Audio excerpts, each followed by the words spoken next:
The strategies of both candidates have become clear when they're accused of lying. Donald Trump simply denies everything. I did not say that. Assaulted. I did not say that. In fact, Hillary Clinton blames the Russians. what's really important about WikiLeaks is that the Russian government has engaged in espionage. Lies about the economy, crime and immigration, as well as previously held policy positions, have been common features of this campaign.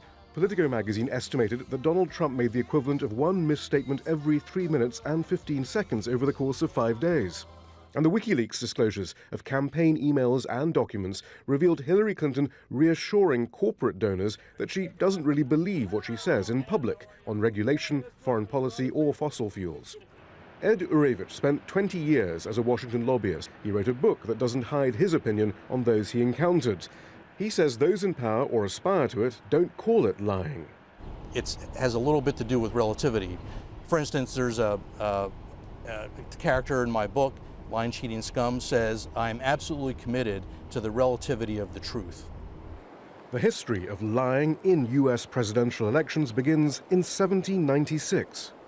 The first contested U.S. presidential elections were filled with personal smears amplified by the media. In fact, some historians say that Thomas Jefferson only eventually beat John Adams in 1800 because of a campaign lie that Adams wanted to invade France.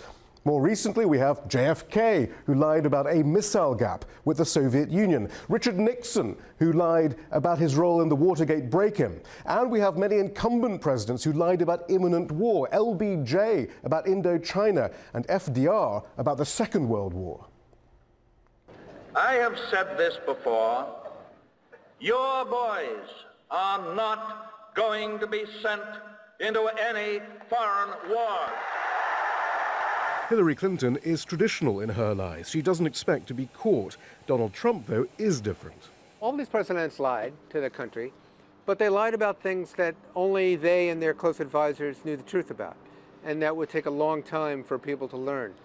Donald Trump is a new phenomenon in that he lies and he doesn't care at all that you know he's lying.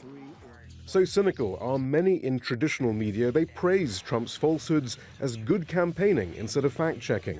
I think it's a pretty good spot. However, the lesson in 2016 has been that the internet and social media aren't quite so forgiving. Shihab, Rattansi, Al Jazeera, Washington.